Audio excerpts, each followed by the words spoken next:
If you look for it, every day has cause for celebration. Celebrate a friend for their promotion, baby wedding, life thing. Celebrate yourself for keeping the couch warm.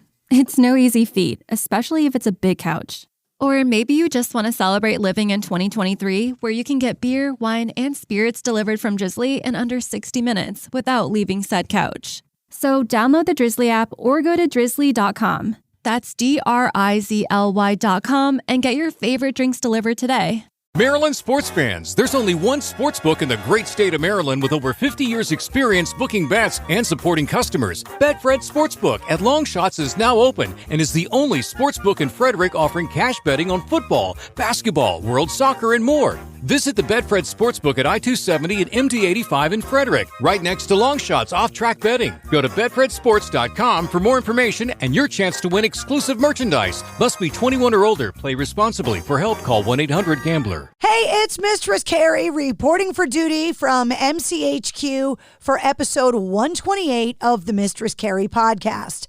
And before we get to this week's guest, David Draiman from Disturbed, I want to let you know about all of the new stuff you can find in the online store at mistresscarrie.com. With the holidays fast approaching, you might be looking to do some shopping and check some people off your holiday shopping list, or maybe you just want to treat yourself. Head to mistresscarrie.com and head to the shop where you can find sweatshirts, t-shirts, tank tops, beanies, coffee mugs, pint glasses, holiday ornaments. And new for the holidays, you can check out the selection of visors, trucker caps, and fitted caps. You can outfit your bar with a new set of coasters and a 7-in-1 bartending tool. And if you're frustrated that you can't take bags into concerts and sporting events anymore, there's a concert and event bag that's clear plastic and meets the dimensions of almost all of the venues, so you can take what's important into shows. And yes, it's got a little purple on it. Check it all out at mistresscarrie.com. My guest this week is David Draiman from Disturbed, and the band is getting ready to release their 8th studio album this Friday, November 17th. It's called Divisive. David Draiman has already had 2 #1 songs this year. One collaborating with guitarist Nita Strauss, and the other the first single off of the new Disturbed album. It seems that our careers have been running on a parallel line for decades now. And sitting back down with David Draiman to talk about creating an album in all of the chaos that we've seen the last couple of years. We also talked about songwriting and his relationship with the band, the surprise collaboration with Ann Wilson from Heart on the new album, and we also talked about family life and the upcoming holidays. I'm honored to be able to call David Draiman a friend after all these years, so allow me to introduce you to David Draiman from Disturbed.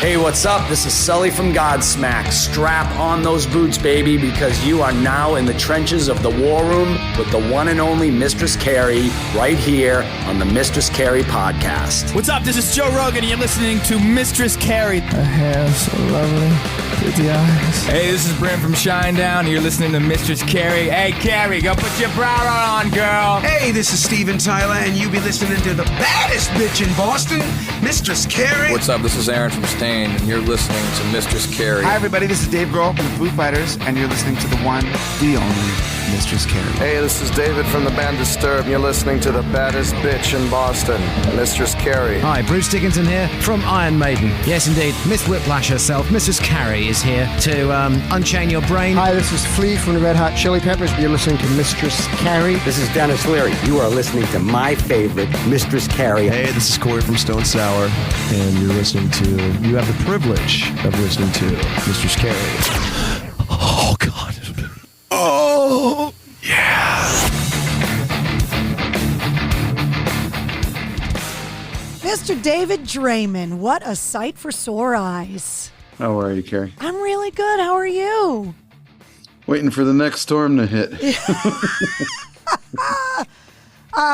Yeah, I feel like we've seen quite a lot in the last few years.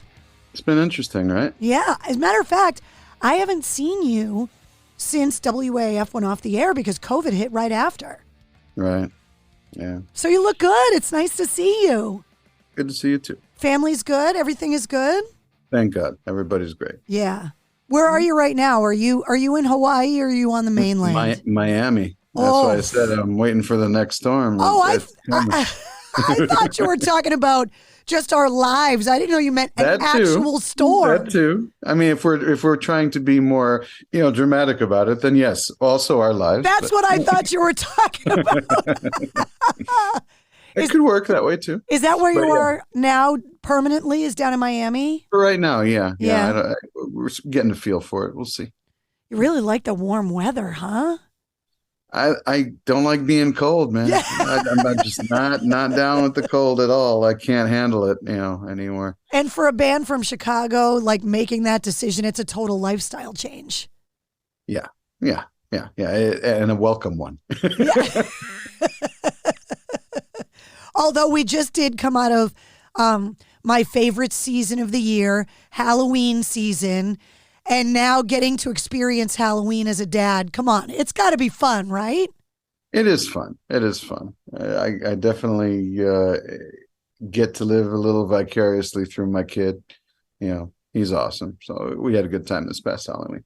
And now, not only is everyone getting ready for I don't even want to say it, like holiday stuff, but you've got an 8th record coming out. Can you believe this is Disturbed's 8th album?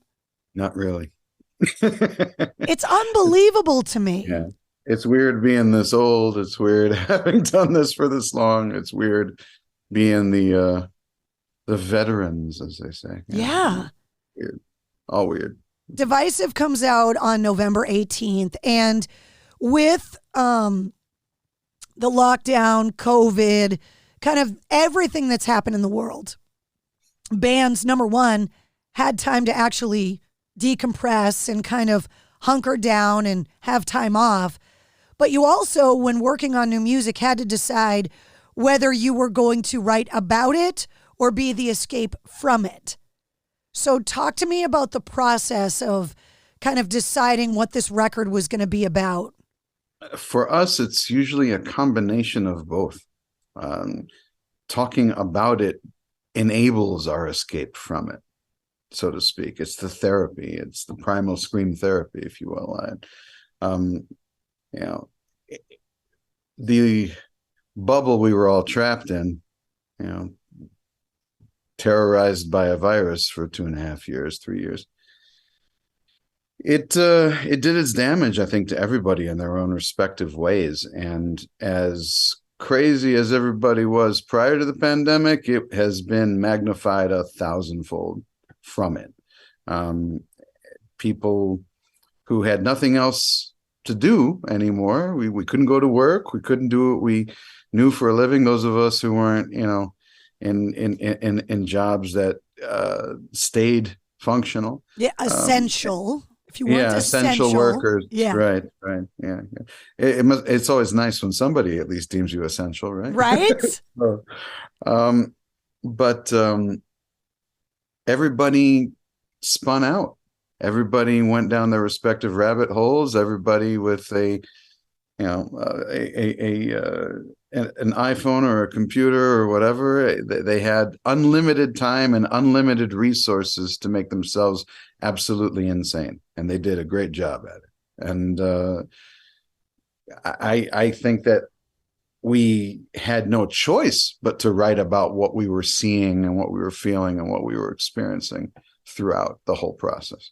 Did you immediately start sketching out lyrics when this happened, or did you, like a lot of other people, at first kind of enjoy the time off and not get creative? Because some people felt guilty going, this is kind of nice.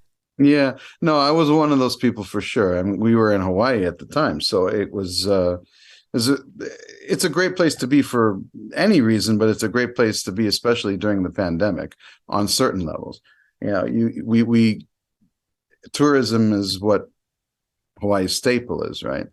There was no tourism. There was nothing. We had the island to ourselves. It was nice having the quiet, the solitude, the lack of traffic, but the rushes for goods and services that would occur from time to time, and the hoarding and the being on an island and not being able to get anything if it doesn't come in by ship, and they stop all shipping, well, that's a little bit of a problem. So it has pros and cons, but and for us, I know a lot of bands spent their time doing virtual stuff and writing, and we really, over the course of the past 3 records now, have really focused on making sure that we're in the same room together when we're creating, at least for most of it.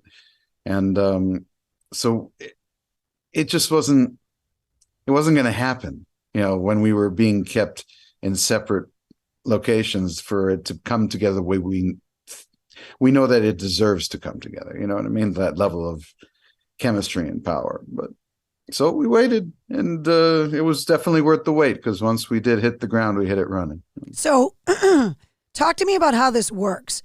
Is it you and Dan in the room? Is it all 4 of you in the room? And where does the song... Oh, go ahead.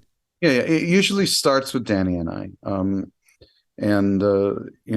Mikey definitely comes into the equation, but it's always a riff and a vocal melody. And the riff is in a 2-3 part progression. The beat that Danny plays along to isn't necessarily what the solidified beat at the end of things becomes, but it's usually close to it. The melody and the cadence for the lyric, the rhythm of it, are written prior to a lyric of any kind. The lyric is the last thing to be married to this scat version sort of melody that's thrown over the rest of the music.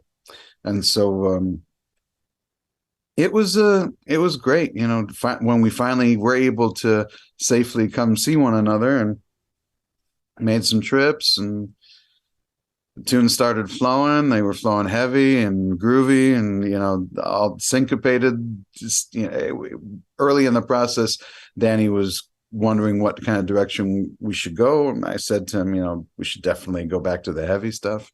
Yeah, I think everybody's been asking for it. They want it. We want it. Especially after the past 2.5 years of insanity we've been through, we wanted the heavy stuff. So it was nice to be able to go back home, so to speak. And Disturbed is among a growing list of artists that have kind of infiltrated Nashville and taken it over for the rock bands. Yeah. It's definitely, it's vibey there, that's for sure. And there's great studios and great people working there. For me personally, I'm not exactly running back to Nashville to make another record just because my allergies are out of control there. But I think that we got some amazing work done with some great people there. Talk to me about the difference between obviously collaborating with Dan and the band. I spent a lot of time talking to Nita Strauss about what it was like for her to collaborate with you, especially kind of virtually on a song that is hers but yours. So talk to me about the difference between working with Disturbed versus collaborating with other artists. It really goes on an artist by artist and situation by situation basis. No two are identical. It usually helps if whoever I'm working with is at least open to and willing to hear my suggestions. Otherwise it's not much of a collaboration. And Nita was amazing. Nita and Josh both were great. They had for the most part, the finalized version of the music already done. It wasn't that way and isn't that way usually with Disturbed songs. It's something that develops a little bit more over time. But their situation was different. They were looking to find singers for the songs they had already done. And the only difference is that with mine, there was no vocal melody and there were no lyrics. And so I wrote that part of it. The rest of the music was her and Josh, and they did a great job. And there was a little bit of massaging here and there, but not much. I mean, the arrangement musically was pretty much the same from when they handed it to me. It was just me filling in melodies and lyrics. You've had 2 #1 songs so far this year, one with Nita and your 15th with Disturbed. When I saw that number, I was like, are you kidding me? I just couldn't believe it. Crazy stuff, right? Yeah. It's hard to believe when you say it back, too. I mean, it's very surreal. We've been very blessed, and I'm very fortunate to have always had the opportunity to work with great people. But in particular, Danny's my songwriting brother. Disturbed are my songwriting brothers, and they're the ones that, in my humble opinion, I do my best work with. So we definitely bring the best out of each other. But the Nita track was incredibly fun and great to do, and they're brilliant, in their own right, the both of them. So I wish them nothing but the best. I know that she's got more stuff coming down the pipe. So I'm sure it was a welcome distraction too, while all of the craziness was happening. Yeah, it was. It filled the void. That's for sure. Yeah. What were you doing that wasn't musically related? Did you learn a new language? Did you put Legos together? What were you doing that I was an insane person that was trying to rehab a 1940s era beach house during the pandemic and supply chain issues and inflation, the cost of supplies going up by 40 and 50% on certain things. I mean, it was insane. My entire pandemic was contractors and construction and all the pain and misery that comes along with I literally am in the middle of doing that right now, and I noticed I have paint on my arm. There you go. I got to put a sweatshirt on because I got to cover that up. I feel you. Mikey Mooshok from Stain told me that he's become quite the tiler. Did you develop? Did you develop a skill? No. I don't trust my skills in those departments. I let the professionals do that. One of the things that I think all of us as music fans kind of realized is that we need that trip to church for us, meaning the live concerts, the access to the land of misfit toys that I call us, to the bands we know and love. So for you, what was it like to not be able to perform? Because we were miserable. Yeah, like not being able to breathe. Yeah. You don't, it's cliche to say you don't know how much you're going to miss something until you don't have it anymore, but it's the truth. It's a source of release and escape and empowerment, and so therapeutic for so many people that when you don't have it, everything else gets exacerbated. It really does. And for us, it just left us lost. I left a lot of people I know, colleagues of ours and other bands, just wondering what the purpose was at that point. It was tough.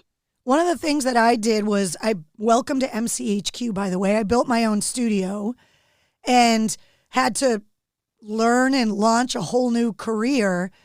And in the process, I've been able to talk to a lot of artists that maybe I wouldn't have with my old job. And one of those artists that popped up on my screen in the middle of the lockdown was Ann Wilson. And I literally screamed when her face popped up on the screen. When I found out that you guys were collaborating with her, I was like, holy shit, you got to tell me how you made this happen. Yeah, crazy turn of fate and luck and whatever else you want to call it. Anne had voiced that she dug our version of the cover of The Sound of Silence that we did. Just like everyone else digs that cover of that song. But it was just really cool just to know that we were on her radar at all. Yeah. And I think it was a bunch of people, including Bruce Dickinson and myself, that were commenting on a thread in Twitter about who we thought was the best female rock voice of all time. And we had both said, without question, it's Anne. And so she responded, and she was very grateful and, appreciative of it. And so I messaged her afterwards. I'm like, hey, we're about to go in the studio and do another record. I'm like, I'd love to work on something together if you're into it. And she was down. So the whole process of the record went by, and we were having such a good time doing the heavy stuff. We didn't really pay much attention to anything that would have been appropriate for a duet, unless it was going to be something really in your face and ballsy, which wasn't really what we were feeling, at least for that. And then it was towards the end of it, and Danny had this idea that he had recorded with Drew, our producer, and I hadn't been able to come up with anything for it yet because it was a different vibe, and my head was still so much in the heavy. And so one day we were in the lounge waiting for Drew to finish some edits on some stuff, and I told him, why don't you bring out the guitar? Let's give that thing another shot. And I poured out the melody right there, and it came out great. And originally I tracked it, and we listened back to it, and I'm like, man, if there was ever a track, this is the one. Like, we should present this to Ann. And so I sent it to her, and she loved it. And we flew out to Oakland to go track her, and an amazing experience. The woman still has, ridiculous pipes. It's unfair to other singers. It really is. She's so killer. It's just crazy. And it was a honor and a privilege to work with her. I got to sing along with her at times, and we got to work out melodies together and harmonies together, and it was really, really cool. One of those moments that's definitely going on my bucket list of things. You can check that one off. But and now that end result of the thing, I couldn't be happier. I mean, it's literally one of my favorite songs we've ever written, and I think that our voices sound just absolutely beautiful together. So hopefully everybody digs it the way that I do. There's a lot to unpack here. First of all, social media did something good, bringing you and Ann Wilson together. Who thought it could be possible, right? Second of all, you slid into Ann Wilson's DMs. Essentially. And third of all, did you just flippantly send that message to her? And then what did the rest of the band say when you're like, hey, Danny, I slid into Ann Wilson's DMs and she's down to do something on the record? What was that conversation like? It was surreal until we were ready to actually send her the song. And once we were sending the song, we were all nervous. Like, oh, now it's real. Now we're going to have to see what she thinks of it, and it's going to be either yay or nay, right? But yeah, it's very surreal for all of us. I mean, we're all huge fans of her and Heart, and so it's pinch me moment for everybody. I mean, it's unreal to think that next year Heart is celebrating their 50th anniversary. And I feel like just now they're getting their due for exactly how influential, what amazing songwriters, Nancy's playing, Ann's vocals. Like, it's taken this long for people to go, yeah, wow, that band is kind of friggin' awesome. Yeah. That happens a lot with some of the classic bands that have a second coming, so to speak, in the latter half of their careers. And look, if they haven't gotten it up until now, they certainly deserve it. I mean, 1,000%. I think that they're one of the great rock acts of all time. Just fantastic songwriters, fantastic performers, and Ann herself, not just one of the best rock voices or female rock voices, but one of the best voices, period, I would say, of all time. So when you talk about 15 number one songs, the song with Ann Wilson being one of your favorites ever, do you remember the first song you ever wrote? Oh, God. No. That would have been like when I was like 14 years old. Is that when it started for you? Yeah, essentially. So I can faintly kind of remember how it went, and I'm not going to but yeah, I mean, I can't remember it 100%, but are there other writers or songwriters or musicians in your family lineage Did you inherit it? My brother, for sure. He's talented. A very talented songwriter in his own right, for sure. He's definitely got that ability. I ask songwriters on the show all the time now, can you give me an example? This isn't a favorite song question. This is a craft question. Can you give me an example of a song that is so brilliantly written that you covet it and wish you wrote it? Like a perfect example of brilliant songwriting, but then you got to break it down and tell me why. Any artist, any genre, anything. We'll go relatively current. There's a band called Thrice. They did a song called Black Honey. I think it's just staggeringly brilliant. It's not that it's overly complex in any way. I just think that the way that it was written, the way it was structured, between the melodies, the execution of the melodies, the actual lyric in and of itself, the content, the message being delivered, all of it is absolutely brilliant. I would have loved to have written that one.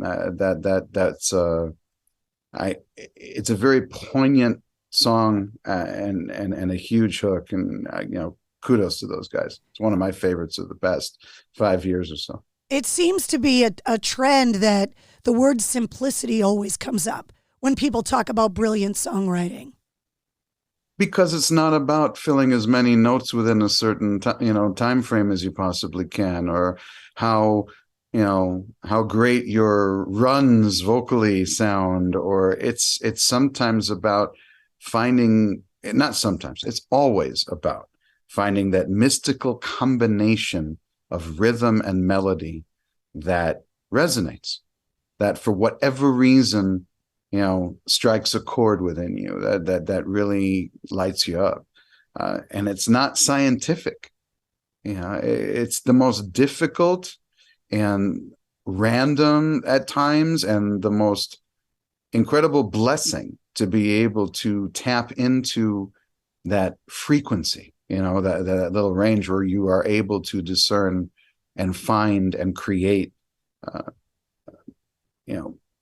immortal moments, melodies that get stuck in somebody's head beyond the time of their creation, way beyond the time of their creation, sometimes decades into it, sometimes centuries into it. I mean, it all depends. I mean, so incredibly powerful, and it's an incredible gift to be able to wield it. You write those songs locked down in kind of a padded room. You release the record. There's already plans for 2023. Just the other day, we get the lineup for download, and you guys are on it. Like 2023 is Disturbed on the road all year, right? Well, not all year. We've had to be very choosy, whether we like it or not. It's a weird environment right now. It is very difficult between inflation and everybody running out to go tour out of the gate the minute the gates opened, and the fact that we lost 60% of our labor force during the pandemic. All the techs, all the roadies, all the engineers that were a part of it, a lot of them couldn't wait 2.5 years, 3 years to go back to work, and they went and did other things. So and so now there's less people available to work. Fuel costs are through the roof. Busing costs are through the roof. Trucking costs are through the roof. We have colleagues of ours calling off tours after they've already been on sale because they're looking at the financial repercussions and realizing they're going to come back with a huge loss and realize they can't do it. So we don't want to end up throwing something out there once again, like what happened with the Sickness Anniversary tour. That was out of our control. But I hate that shit. I don't want to have to throw dates up and then, maybe not be able to complete them. So we're trying to make sure that everything is as sound as possible and as, confirmed as possible before we go forward. It's weird.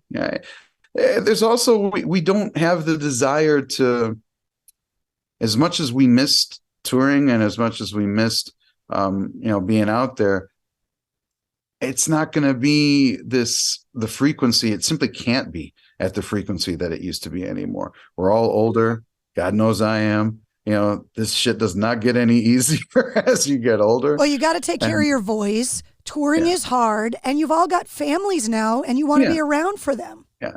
So, I mean, the plan right now is to start up in the spring and be done by the end of summer, to do, a big U.S. run, to do some of the European festivals.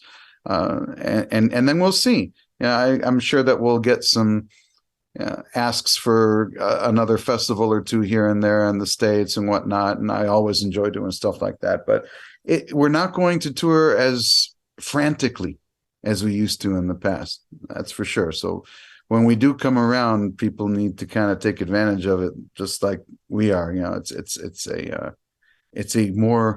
a rarer occurrence than it used to be.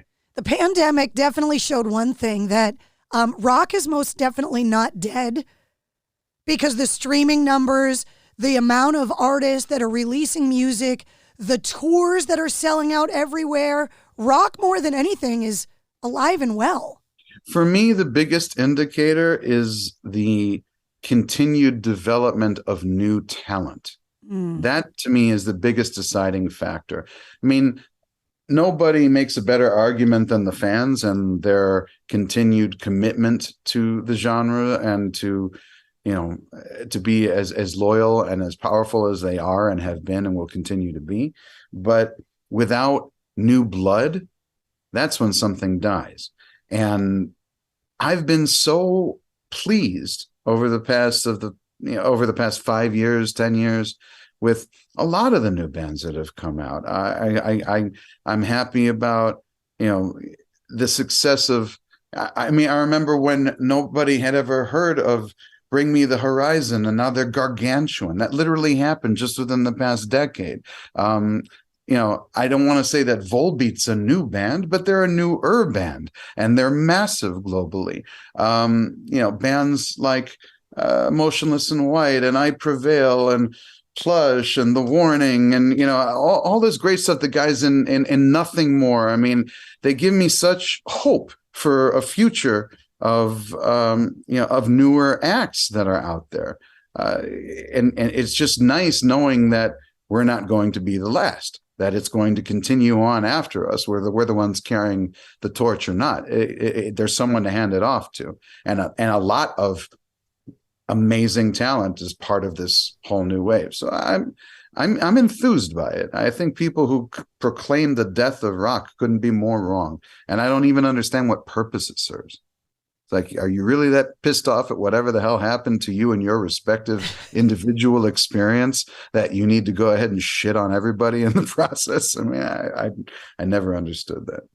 Well, before I let you go, we're also, getting into the holiday season, and people start looking at family traditions. And so now that you've got a young family, what traditions make you think, okay, it's the holidays now? Like, what are the things that you look forward to the most?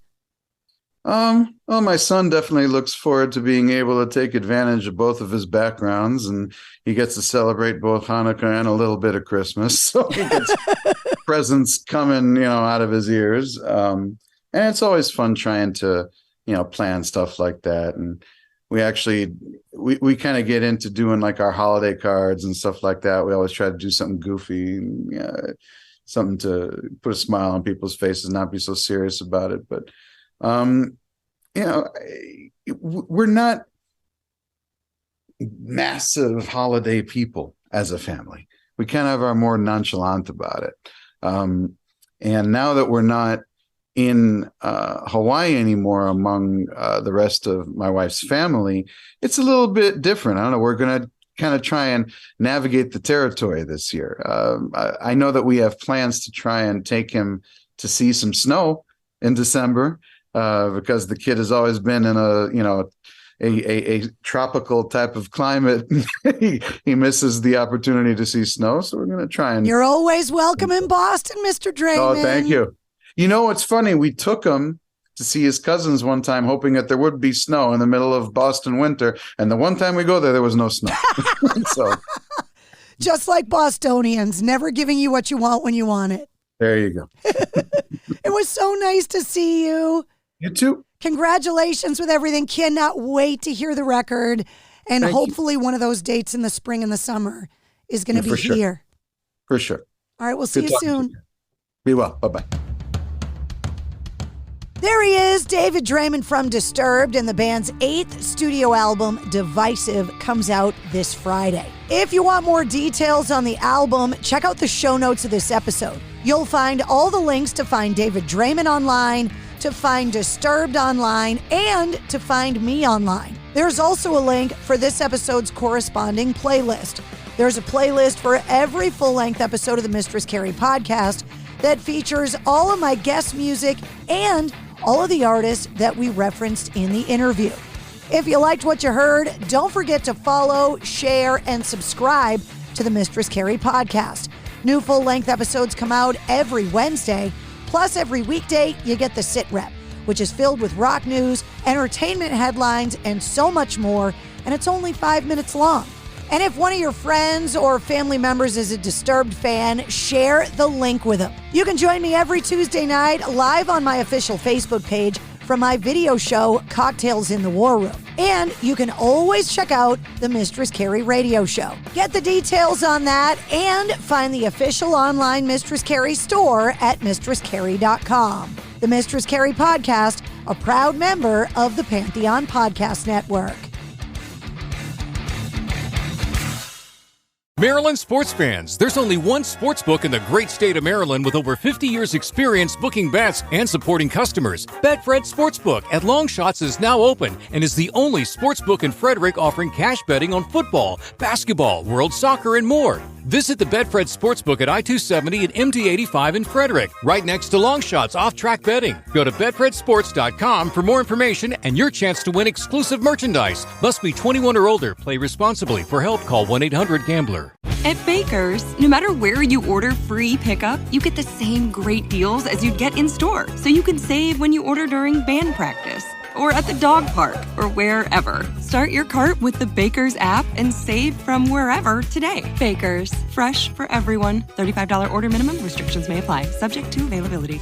Get more ways to save at the Buy 5 or More Save $1 each sale. Just buy 5 or more participating items and save $1 each with card.